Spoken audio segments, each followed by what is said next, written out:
ધાંગધ્રા શહેરના આંબેડકર નગર સહિતના જુદા જુદા વિસ્તારો, પાટડી તેમજ દસાડા તાલુકાના જુદા જુદા ગામો ખાતેથી કુલ ₹22 લાખની વીજ ચોરી ઝડપાઈ.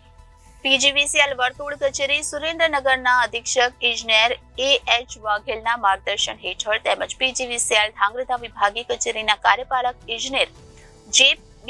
ઉપાધ્યાયની સૂચના મુજબ ધાંગધ્રા શહેરના આંબેડકર નગર સહિતના જુદા જુદા વિસ્તારમાં, પાટડી તથા દસાડા તાલુકાના જુદા જુદા ગામોમાં તારીખ 15/12/2023 રોજ વિજિલન્સ સ્ક્વોડના અધિકારી દ્વારા વીજ ચેકિંગ હાથ ધરાયું હતું, જેમાં વિજિલન્સ સ્ક્વોડના અધિકારીઓની કુલ 39 વિજિલન્સ ટીમો દ્વારા ચેક કરાયેલ કુલ 450 વીજ જોડાણમાંથી 84 વીજ જોડાણો પરથી કુલ ₹22 લાખની વીજ ચોરી પકડવામાં આવી.